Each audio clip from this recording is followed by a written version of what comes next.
That life is God's life. That life is perfect. That life is my life now. There is only one life. That life is God's life. That life is perfect. That life is my life now. So it's finally happened. It was announced.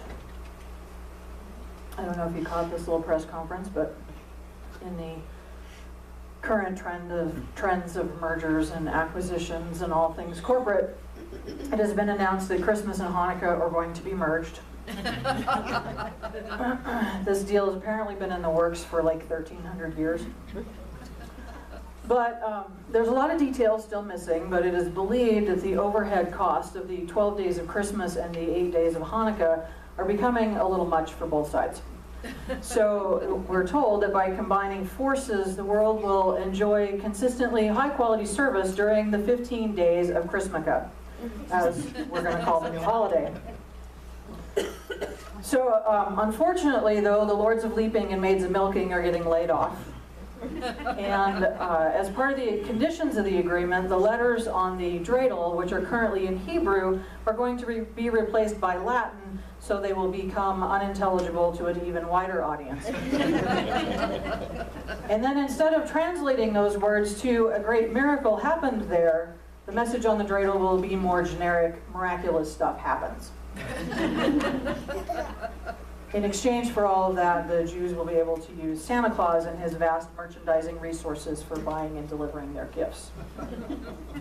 The press conference, was ended by a rousing rendition of "Oy vey, all ye faithful." Christmas. It's bound to happen at some point, you know. So it's December. You believe it? It's December. November went so fast.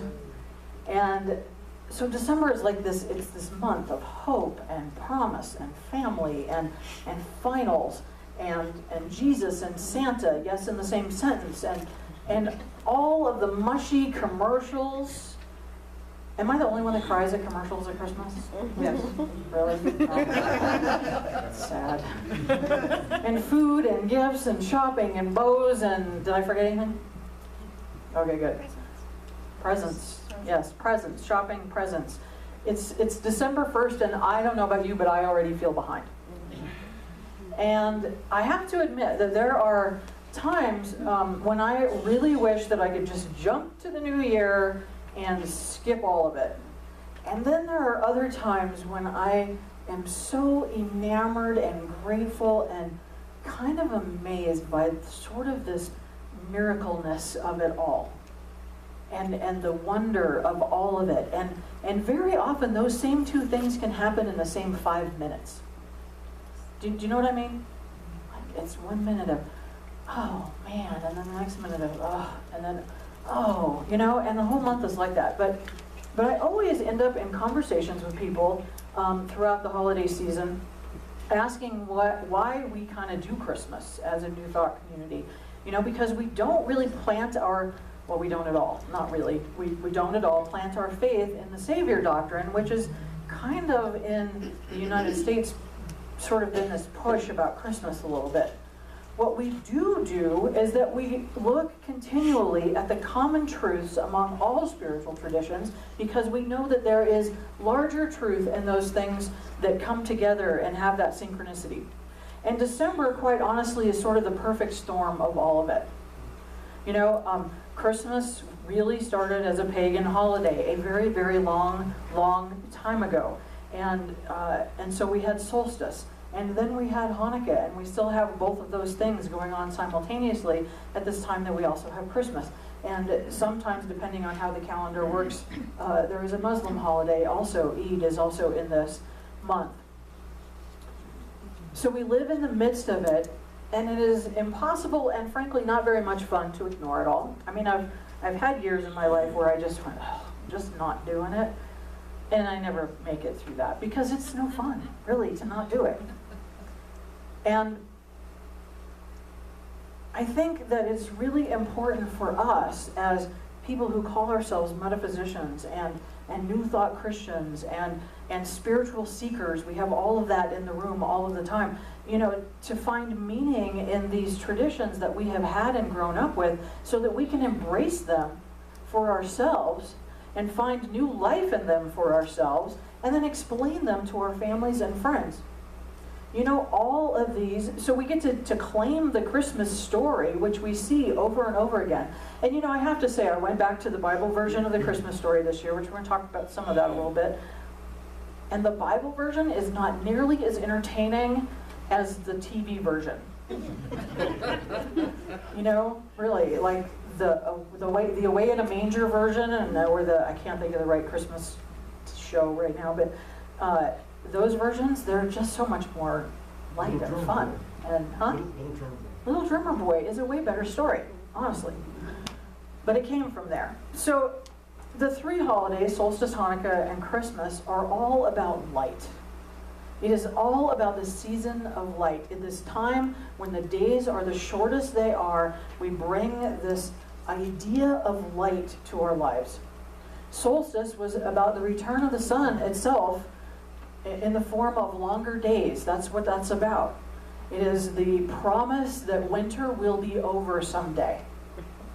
You know, and ours hasn't even started yet, so it's a little off right now. But, you know, the Hanukkah story is this beautiful story of faith and the miracle of one candle with only enough oil to last for one day, lasting for 8 days, so that the Jewish people could reconsecrate oil and bless the temple.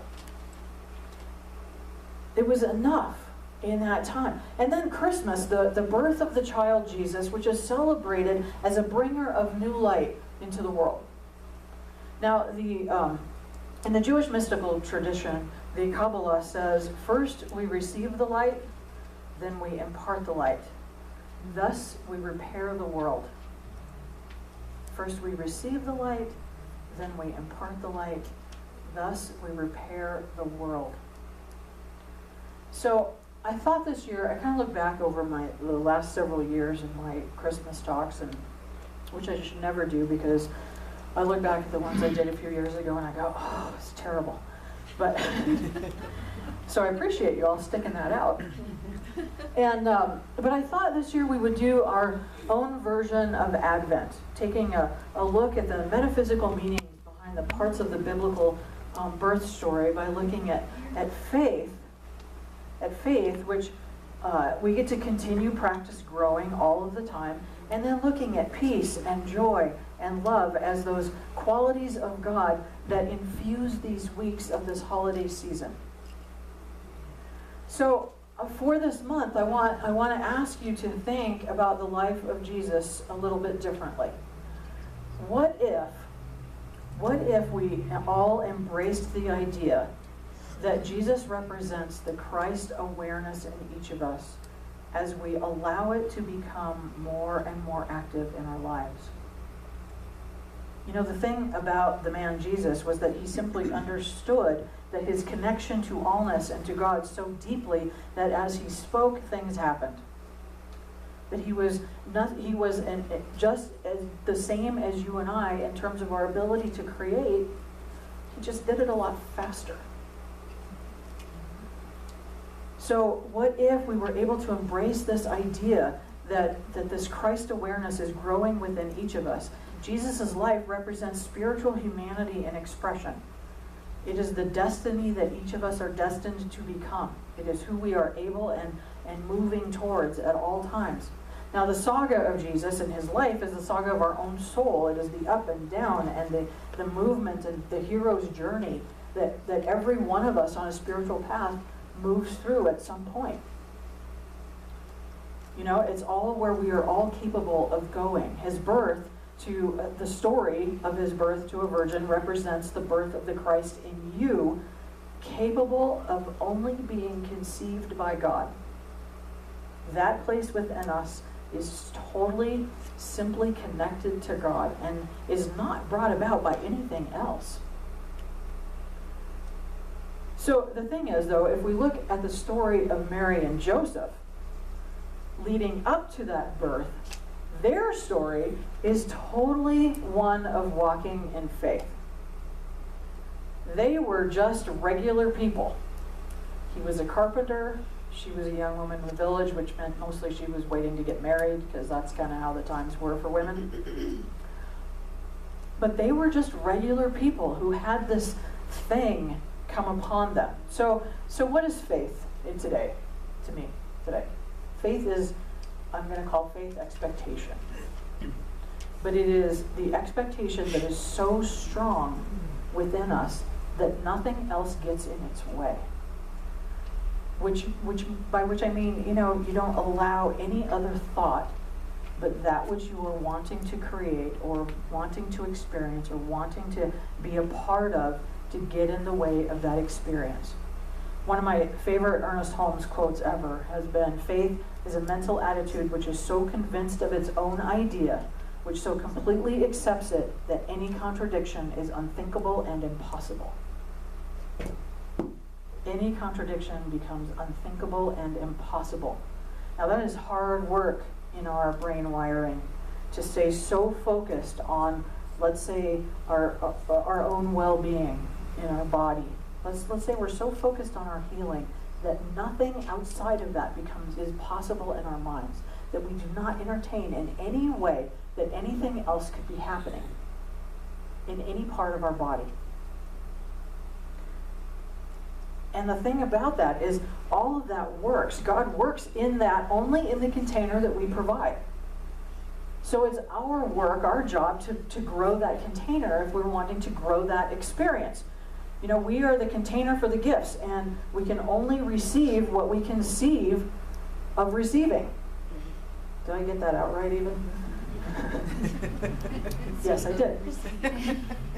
But all of those boundaries are completely self-imposed. And if we think about it, it's kind of like this crazy place where we go, okay, I can only have this much love in my life. This is how much love I can have in my life. And okay, God, that's your container. We are actually placing that limit on God because God doesn't have any limits about that, and there are no boundaries to the experience of love that we could possibly have, except for the ones that we impose upon ourselves and therefore impose upon God. Now there's a trick. If you think about what you're limiting in your life, you are limiting the experience and expression of God by having those limits. And what could you do without them? What could you do without them? So it's really simple. You want to heal your life, let go of all of those opposite thoughts. That's so easy, right? I know. So back to Mary and Joseph. In Luke chapter 1, it says, in the 6th month, and this is at that time, Jesus was Jewish, and so were his parents. So is the Hebrew calendar, so it does not mean June. But in the 6th month, the angel Gabriel was sent from God to a city of Galilee named Nazareth, to a virgin betrothed to a man whose name was Joseph, of the house of David, and the virgin's name was Mary. See, I told you this story is better on TV. And he came to her and said, "Hail, O favored one, the Lord is with you." But she was greatly troubled at the saying, and considered in her mind what sort of greeting this might be. And the angel said to her, "Do not be afraid, Mary, for you have found favor with God. And behold, you will conceive in your womb and bear a son, and you shall call his name Jesus." Now here's the thing. Is this a true story? Sorry. Does it have truth in it? Absolutely. If we remember to look at the stories of the Bible in their historical context, and we think about a people who were mostly nomadic, who were unable to read and write. Most of the population could not read and write. So storytelling was supremely important in relaying spiritual message and relaying how to live and what to expect in life. These are stories that were told around campfires and stories told to entertain and to teach children. So these messages that were for Mary were not really for Mary. They are a story that is for all of us. They were stories to relay these messages for every one of us. So if we rehear some of this and take another look at it, "Hail, O favored one, the Lord is with you." Now we know darn good and well that God doesn't play favorites. So the Lord is with you is a message for all of us, each of us, to embrace. You are not alone in this vast universe. None of us is ever alone in it because something divine lives within us and around us. We do not have to experience aloneness in that way.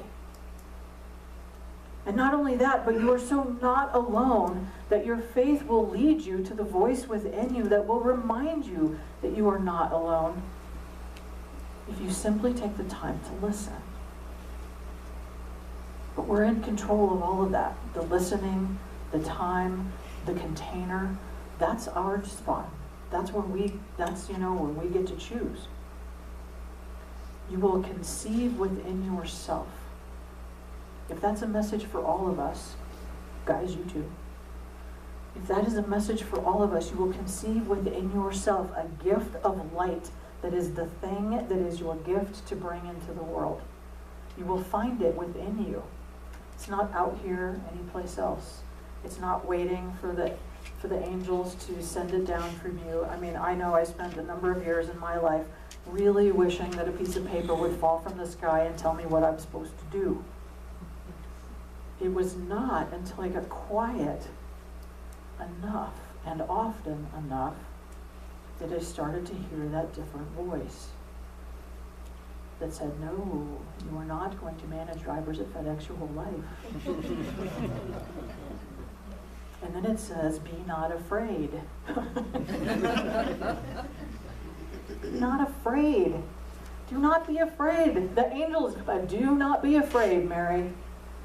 Because God is with you. You have found favor with God. Well, again, God doesn't play favorites. We are all in that same space. There is nothing to be afraid of when we are placing our faith and our focus and our attention on God and not on the problem or the circumstances or even when we're in the space of creation and we're in the space of, okay, I hear the call. I hear this call for something deeper within me. And, and I want to run away from it very much because it means I have to make a lot of changes in my life. Be not afraid of those changes. You will be supported. You have found favor. You are right here, and the arms of grace are surrounding you and holding you in that space where you can make that change, where you can do what you are called to do, because that is what you are called to do. And the world wants your gift. Absolutely, you are here for a reason in this time and space, and your gift is wanted. You have found favor with God. What an amazing sentence. If you don't remember anything else today, take that home with you. You have found favor with God. Now Luke goes on to say, he will be great and will be called the Son of the Most High, and the Lord God will give to him the throne of his father David, and he will reign over the house of Jacob forever, and his kingdom there will be no end. How do we take that out of that and turn it in and take a look at it for what is the message for us today? Those verses speak of expectancy. Those verses say, whatever it is that is your gift, that the gift that you are birthing within you, your kingdom has no end. Your expectancy of good, your expectancy of love and of peace and of joy, your ability to have that and celebrate that and be in that, it knows no end. There is no end in sight, except for the one that we put there. But if we lift our vision from here, because from here, maybe I can only experience this much love, but from here, the view gets endless. And you see beyond the Rockies themselves. They speak of the expectancy of our kingdom of good that is available and coming to us. And I want to ask you if you remember a time in your life when you had that feeling that things were just so totally going your way that just nothing was going to get in the way of that. You ever had that? Or think about how you felt when you were 6 and Santa was coming. Or it was Christmas morning and you couldn't wait to get downstairs. We had this whole argument at my sister's with my niece about what time we had to be at her house on Christmas morning because she was lobbying for 6:30. Do you remember that? And if your childhood, if you're looking at that and going, yeah, my childhood wasn't that, then I want to ask you this right now, this week, this day, to create a new memory. You know, it's never too late to have a happy childhood. It's true. You know, create a new memory about that. Think about the children.